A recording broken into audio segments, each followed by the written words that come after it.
आप देख रहे हैं द क्रेडिबल न्यूज। मैं हूं शालिनी। कल जयपुर के अंदर एक विरोध प्रदर्शन के दौरान कॉकरोच जनता पार्टी के संस्थापक अभिजीत दीपके के साथ मारपीट की घटना सामने आई। अभिजीत अपनी पार्टी के कार्यकर्ताओं के साथ जयपुर के शहीद स्मारक पर नीट पेपर लीक और शिक्षा व्यवस्था और बेरोजगारी जैसे मुद्दों को लेकर विरोध प्रदर्शन कर रहे थे। इसी बीच जब उनके समर्थक उन्हें कंधे पर उठाकर ले जा रहे थे, तब भीड़ में से कुछ युवकों ने अचानक उन पर हमला कर दिया और थप्पड़ मारा। इस घटना के बाद वहां मौजूद भीड़ ने भी हमला करने वाले युवकों को पकड़कर पीट दिया।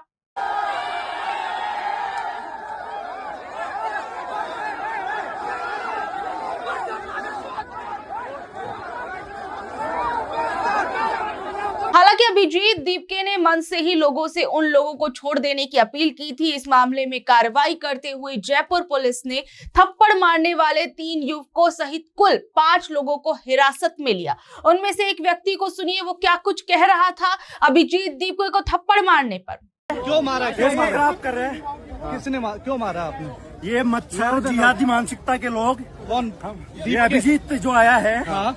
ये बिना फालतू में देश में पेपर लीक को बुला रहा है, बरगला रहा है। कोई पेपर लीक के पीछे इनका बहाना है। पेपर लीक तो इनके पास बहाना है। मैं जयपुर से हूँ, मैं राष्ट्रवादी हूँ, किसी पार्टी से कोई मैं। तू इधर आना मच्छर, अभी बताऊँ तेरे को मैं क्या हूँ। राष्ट्रवादी हूँ मैं। अब इस व्यक्ति ने जिस तरीके की बातें कही हैं, तो मेरा सवाल यहाँ पर यह है कि इन जैसे लोगों का गुस्सा उस समय क्यों नहीं फूटता जब देश के 3 नागरिक जो है वो अमेरिकी मिसाइली हमले के अंदर मार दिए जाते हैं। देश के अंदर जब शिक्षा व्यवस्था बदहाल हो रही है और देश की स्वास्थ्य व्यवस्था जो है उस पर कई सवाल उठते हैं, तब इन जैसे लोगों का गुस्सा क्यों नजर नहीं आता। और अगर कोई संगठन जो है देश के कुछ मुद्दों को लेकर विरोध प्रदर्शन कर रहा है और अगर आप उनके विचारों से सहमत नहीं है, तो भी हिंसा कहीं से कहीं तक भी जायज नहीं है। देखिए, घटना के बाद अभिजीत दीपके ने कहा कि ऐसा हमला डर और कायरता की निशानी है। उन्होंने खुद को गांधी और अंबेडकर का रास्ता मानने वाला बताते हुए कहा कि वो शांति से अपनी लड़ाई जारी रखेंगे और केंद्रीय शिक्षा मंत्री धर्मेंद्र प्रधान के इस्तीफे की मांग पर अड़े रहेंगे। Hello cockroaches. आज का जो प्रोटेस्ट था वो काफ़ी बड़ा था, काफ़ी सक्सेसफुल था, बहुत ही ज़्यादा जनता आई हुई थी। तो हमारा पीसफुल आंदोलन दिन ब दिन बड़ा होते जा रहा है। और अब मैं बात करना चाहता हूँ जो आज घटना हुई। तो देखिए, ये सारी ना टैक्टिक्स है, सारे ना तरीके हैं हम लोगों को डराने के, धमकाने के और मुद्दे से भटकाने के। तो हमें कहीं से भी मुद्दे से नहीं भटकना है। हमारा एक ही मुद्दा है कि धर्मेंद्र प्रधान को रिज़ाइन करना पड़ेगा। जो 1 करोड़ बच्चों के साथ अन्याय हुआ है, जिन बच्चों ने सुसाइड की है, उसके लिए उनको तो रिज़ाइन करना ही पड़ेगा। तो आप एक बार नहीं 10 बार हमले करवाइए, एक नहीं 10 थप्पड़ मारिए, लेकिन फिर भी हम बोलते रहेंगे कि धर्मेंद्र प्रधान आपको तो रिज़ाइन करना ही पड़ेगा। तो कोई भी डिस्ट्रैक्ट नहीं होइए, अपने मुद्दे पर टिके रहिए। हमारा मुद्दा है Dharmendra Pradhan should resign and nobody वो चाहे कितने भी हाथ उठा ले, हम अपनी तरफ से हाथ नहीं उठाएंगे। हमारी मूवमेंट पीसफुल है और हम इस मूवमेंट को पीस एंड लव के साथ ही आगे बढ़ाएंगे। And to the haters I want to say get well soon. वहीं सीजेपी के प्रवक्ता आशुतोष रांका ने यह दावा किया कि हमलावर एक बड़ी राष्ट्रीय पार्टी से जुड़ा है, जबकि आम आदमी पार्टी के नेता मनीष सिसोदिया ने भी इस हमले की कड़ी निंदा की है। वहीं कल सीजेपी के प्रोटेस्ट में आए हुए लोग क्या कुछ कह रहे थे, जरा सुनिए। बिल्कुल, जिस प्रकार का यहाँ पे घटनाक्रम हुआ है, अभिजीत दीपके जी जब यहाँ पे प्रवेश कर रहे थे, उस दौरान कुछ असामाजिक तत्वों ने या कुछ प्रायोजित तत्वों ने यहाँ पर अभिजीत दीपके के ऊपर हमला करने का प्रयास किया गया है। काफी हल्ला होने के बाद काफी मतलब वॉलंटियर के द्वारा उन हमलावरों को पकड़ा भी गया है, उनको मारा पीटा भी गया है और काफी हल्ला मचाने के बाद पुलिस प्रशासन के द्वारा उसके ऊपर कार्रवाई भी की है। उन अपराधियों को बाकायदा डिटेन पुलिस प्रशासन ने किया है और यही कमिश्नर रेट पर उन लोगों को बिठाया गया है। और जानकारी मिली है कि उस हाथापाई में शायद अभिजीत दीपके जी को थोड़ी हल्की फुल्की चोटें भी आई है, लेकिन ज्यादा घबराने की और ज्यादा चिंता करने की कोई बात ही नहीं है। अभिजीत दीपके जी सही सलामत है और यहाँ के प्रदेश की जनता को, प्रदेश के युवाओं को, शिक्षाविदों को, सबको संबोधित कर रहे हैं हमारे बीच में बैठ करके। नहीं सर, ये तो कोई प्लानिंग नहीं थी। अगर प्लानिंग होती तो मतलब अगर chief justice of India cockroach नाम का शब्द इस्तेमाल नहीं करते तो ये मूवमेंट शायद से क्रिएट भी नहीं होती।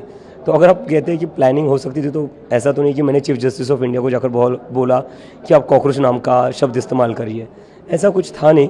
मुझे लगता है इस देश के युवाओं में कहीं ना कहीं नाराज़गी थी कई साल पहले से, क्योंकि हमारे देश में बेरोज़गारी दर जो है वो पिछले 40 साल में सबसे अधिक है।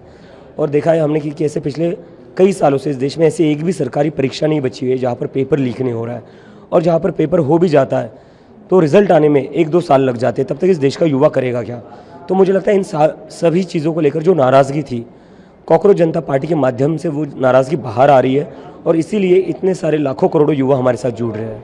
अमेरिका में बैठ के प्लानिंग करी या हिंदुस्तान में प्लानिंग की? नहीं सर, मैं तो जॉब्स के लिए अप्लाई करा था, कोई प्लानिंग तो थी नहीं। मैंने तो खाली एक तंज किया था कि क्या हो अगर इस देश के सारे कॉकरोच एक साथ आ जाए, क्योंकि हमारे जो चीफ जस्टिस ऑफ इंडिया है उन्होंने कहा था कि जो लोग बेरोज़गार है, जो लोग आलसी है और जो लोग बस सिस्टम को क्रिटिसाइज़ करते हैं वो लोग कॉकरोच और पैरासाइट जैसे हैं।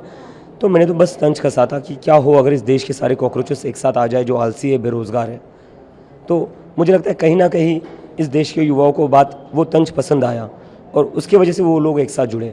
इसमें कोई भी किसी भी तरह की प्लानिंग नहीं थी, क्योंकि मैं तो जॉब्स के लिए अप्लाई कर रहा था और मेरा तो वही था कि मैं अमेरिका में कोई जॉब कर लूँगा और मैं वहाँ पर सेटल हो जाऊँगा। ठीक है, उसमें मोटिव नहीं था कोई, लेकिन अब क्या मोटिव रहेगा आगे, क्योंकि बहुत सारे लोग जुड़ चुके हैं। अब तो सर मोटिव और जिम्मेदारी दोनों यही है कि इस देश का सिस्टम सुधारना है, और इस देश के सिस्टम को सुधारे बिना हम लोग पीछे नहीं हटेंगे। अभी फिलहाल मतलब एक आरोप ये लगता है कि कहीं ना कहीं पर्दे के पीछे केजरीवाल हैं या फिर सपोर्ट है, उसको लेकर क्या? ऐसा कुछ भी नहीं है। मैंने ये बार बार कहा है कि चाहे कोई भी पार्टी हो, कि कोई भी पार्टी कॉकरोच जनता पार्टी से एसोसिएटेड नहीं रहेगी, क्योंकि ये जो हमारा कॉकरोच जनता पार्टी का प्लेटफॉर्म है, हमसे वो लोग जुड़े हुए हैं जो सारी पॉलिटिकल पार्टी से परेशान हो चुके हैं। बस सरकार से ही नहीं, सारी पॉलिटिकल पार्टी से परेशान हो चुके हैं, क्योंकि आप लोग इन युवाओं से बात करने के कोई तैयार नहीं थे।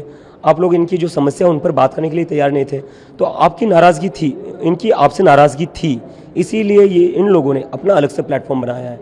और इस प्लेटफॉर्म में किसी भी राजनीतिक पार्टी को हम इन्वॉल्व नहीं करेंगे। हाँ, जहाँ पर हम जो मुद्दे उठा रहे हैं, जहाँ हम चाहते हैं कि NEET, CBSE, CUET, SSC, GD में जिन स्टूडेंट्स के साथ 1 करोड़ से ज़्यादा स्टूडेंट्स के साथ अन्याय हुआ है, उन स्टूडेंट्स को इंसाफ मिले, अगर इस डिमांड को आप सपोर्ट करते हो तो आप हमें ओपन सपोर्ट दे सकते हो।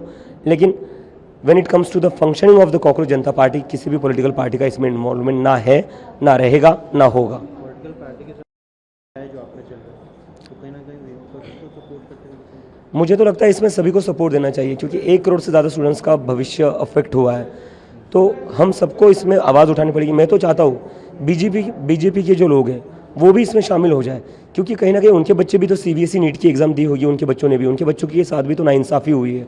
तो जिन जिन लोगों को लगता है कि हाँ स्टूडेंट्स के साथ गलत हुआ है, हाँ स्टूडेंट्स को इंसाफ मिलना चाहिए, तो उन्हीं सभी लोगों को आगे आना पड़ेगा और आवाज़ उठानी पड़ेगी। तो आप लोग क्या धरना प्रदर्शन विरोध तक चुनाव सर, चुनाव मुद्दा नहीं है।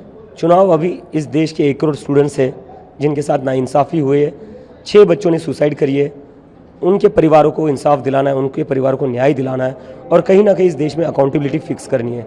क्या फ़ायदा है चुनाव का अगर जिन लोगों को हम चुनकर भेजें उसके 5 साल तक वो हमारी बात ही ना सुने? क्या फ़ायदा है ऐसे चुनाव का कि मंत्री गलतियों पर गलतियाँ करे, और जब उससे कोई सवाल पूछा जाए, जब उसको बोला जाए कि इस्तीफ़ा दे दो, आपकी वजह से बच्चे सुसाइड कर रहे हैं, फिर भी वो मंत्री अपनी कुर्सी से चिपका हुआ है। तो ऐसे चुनाव का तो कोई मतलब ही नहीं है। पहले अकाउंटेबिलिटी फिक्स करनी पड़ेगी। चुनाव और डेमोक्रेसी अकाउंटेबिलिटी से चलते हैं। अगर अकाउंटेबिलिटी नहीं है तो डेमोक्रेसी का क्या मतलब रहा? फिर भी अभी राहुल गांधी से या फिर ममता जी से या फिर बहुत सारे नेता हैं, जैसे कोई महात्मा गांधी, डॉक्टर अंबेडकर, पंडित जवाहरलाल नेहरू, भगत सिंह, सुभाष चंद्र बोस, इन लोगों से मैं प्रभावित हूँ। फिलहाल आप किस चीज़ की मांग करें, क्योंकि दिल्ली में आप प्रदर्शन करके आए हैं, आज जयपुर में हैं। धर्मेंद्र प्रधान जी का इस्तीफ़ा हमारी वो एक मांग है।